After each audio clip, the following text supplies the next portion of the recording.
Assalamualaikum warahmatullahi wabarakatuh. Kami dari kelompok 12 mata kuliah Sistem Pemerintahan Daerah akan mempresentasikan materi mengenai pembinaan dan pengawasan pemerintah daerah.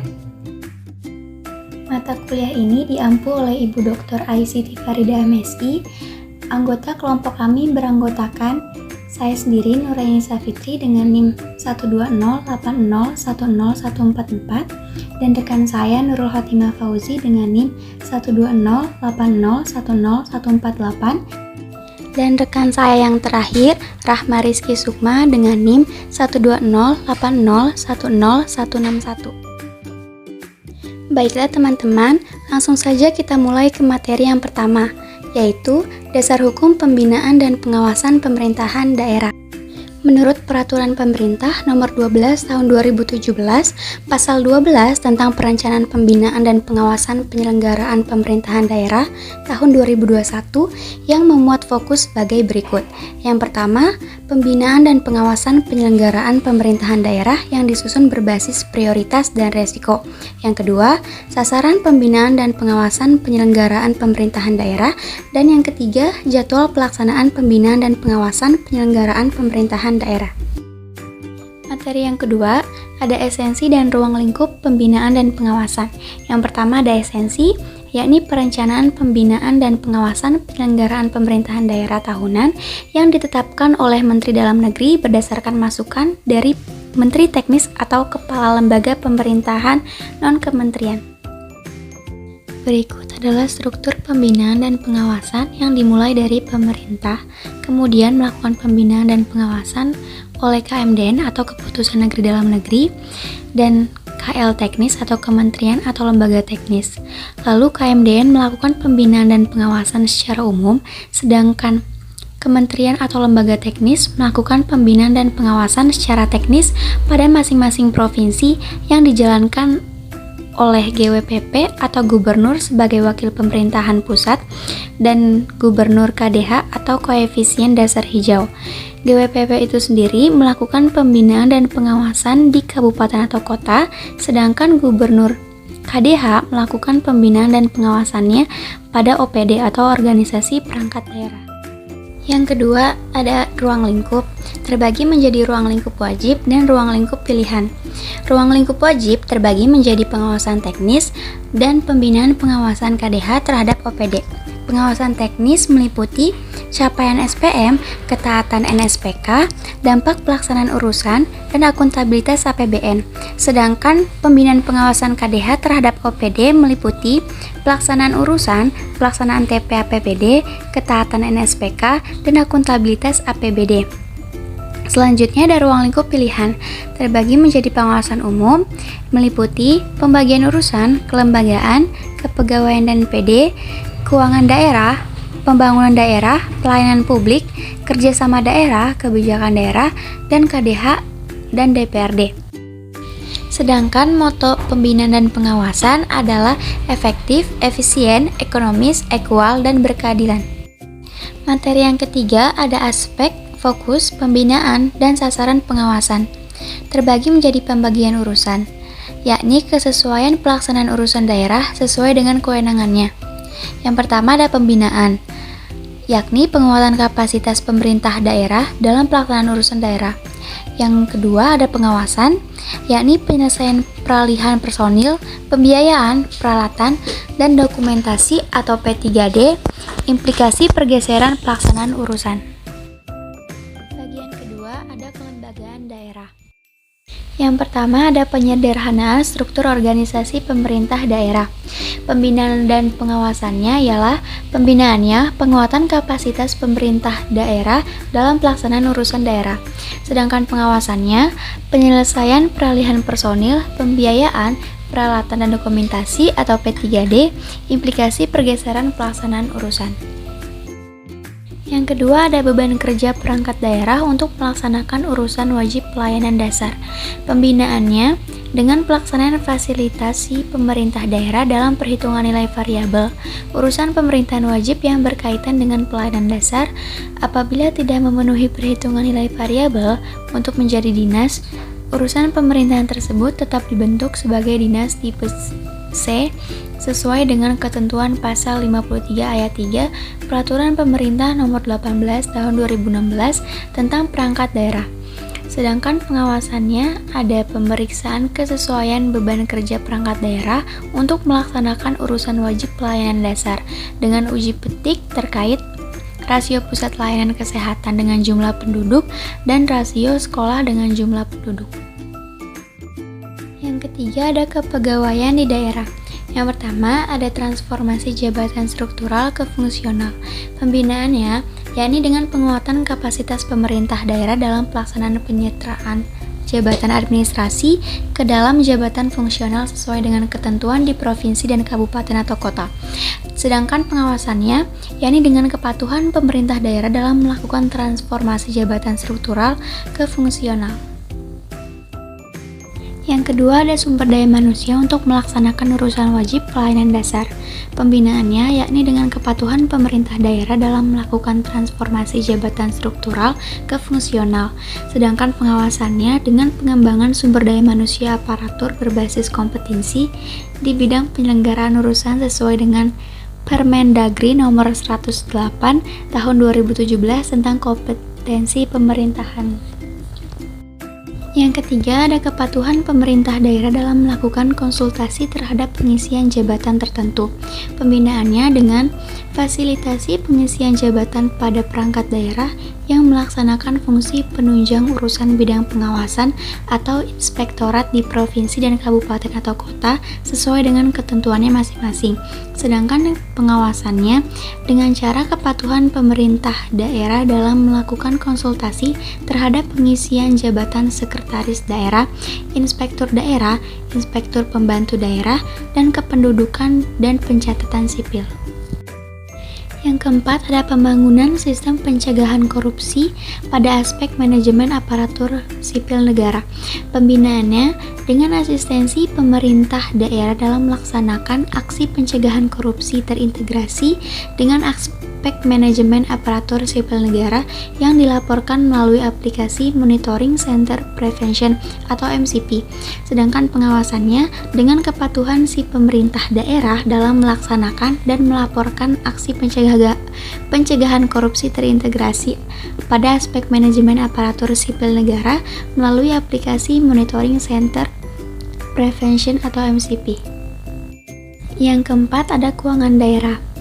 Terbagi menjadi yang pertama ada penganggaran pendapatan dan belanja daerah. Pembinaannya dengan pengembangan SDM aparatur yang berkenan dengan penggunaan sistem informasi pemerintahan daerah atau SIPD. Yang kedua, fasilitasi penyusunan rancangan APBD tahun 2022. Pengawasannya yang pertama dengan kecukupan anggaran pendapatan belanja daerah untuk mendukung pendanaan yang berfokus pada pembangunan nasional dan penanganan pandemi COVID-19. Yang kedua, dengan kepatuhan pemerintah daerah untuk mengalokasikan belanja yang besarannya telah ditetapkan dalam peraturan perundang-undangan termasuk anggaran pengawasan. Yang ketiga, dengan implementasi SIPD di lingkungan pemerintahan daerah. Dan yang terakhir, dengan isu penganggaran pendapatan dan belanja daerah lainnya yang mendapatkan perhatian nasional. Yang kelima, ada pembangunan daerah terbagi menjadi sistem pemerintahan berbasis elektronik atau SPBE. Pembinaannya dengan cara asistensi penerapan SPBE di lingkungan pemerintah daerah khususnya dalam pembangunan daerah seperti SIPD dan layanan administrasi seperti SIOLA. Sedangkan pengawasannya dengan pengelolaan perencanaan kebutuhan dan penganggaran, penggunaan, pemanfaatan, pengamanan, dan pemeliharaan, serta pemindah tanganan. Yang keenam ada kerjasama daerah. Pembinaannya dengan asistensi perubahan kebijakan perizinan di daerah seperti penerapan OSS RBA, kelembagaan dinas penanaman modal dan pelayanan terpadu satu pintu, dan lain-lain. Yang kedua, asistensi pelaksanaan perizinan berbasis risiko di lingkungan pemerintahan daerah.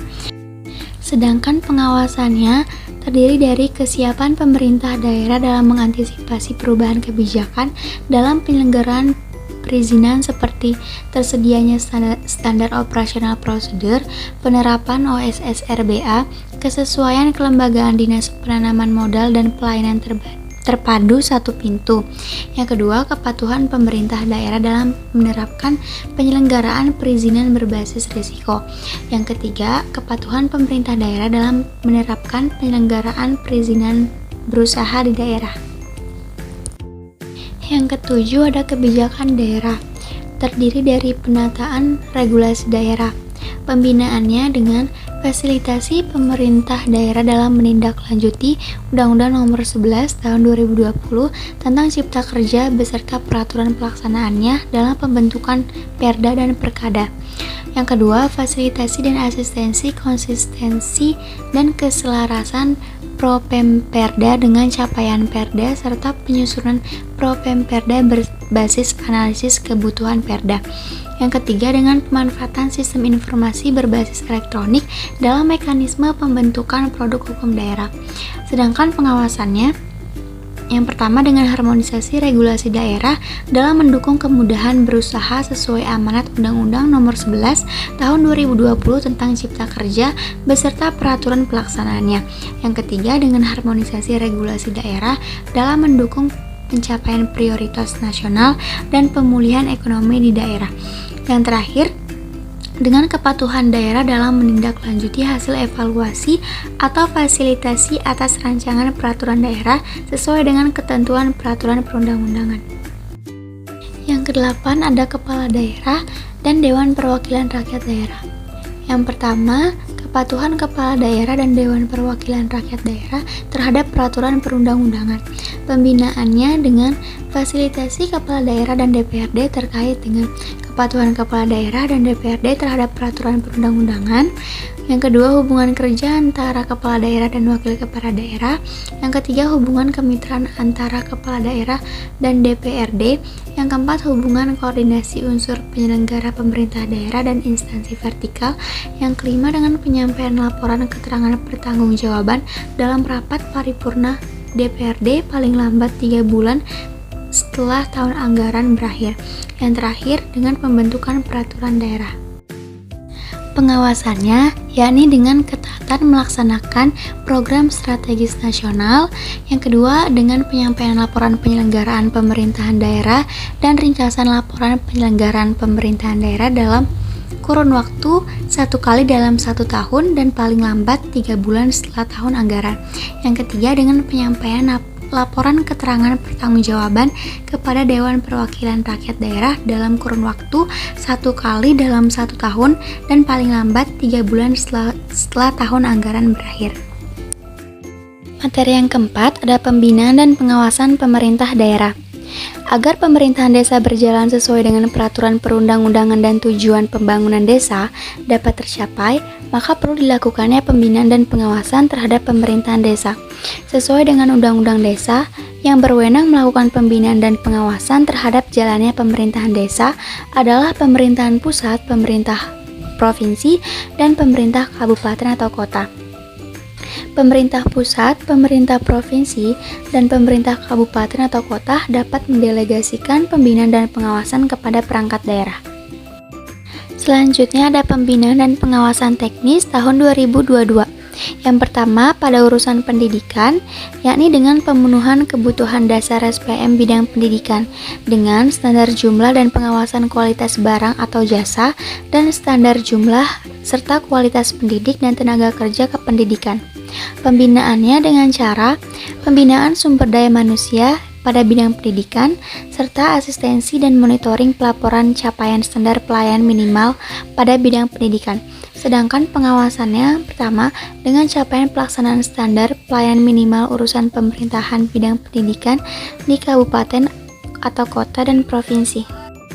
Selanjutnya, pada urusan kesehatan, di bidang administrasi, pembinaannya dengan yang pertama, penyelenggaraan sistem data dan informasi kesehatan, yang kedua, dengan fasilitasi penyediaan sumber daya sistem data dan informasi kesehatan. Sedangkan pengawasannya, dengan cara pengawasan terhadap penyelenggaraan sistem data dan informasi kesehatan. Jadi, kesimpulannya, dalam melaksanakan pengawasan penyelenggaraan pemerintahan daerah, maka diperlukannya adanya komitmen dari pemegang kekuasaan pemerintahan daerah, sehingga dapat mewujudkan pemerintahan daerah yang baik atau good governance, serta diharapkan untuk meningkatkan sumber daya manusia atau skill bagi aparat pengawasan, peningkatan anggaran pengawasan, dan peningkatan sarana dan prasarana yang mendukung kelancaran tugas pokok dan fungsi pengawasan. Sekian pemaparan materi dari kelompok kami, kurang lebihnya mohon maaf. Wassalamualaikum warahmatullahi wabarakatuh.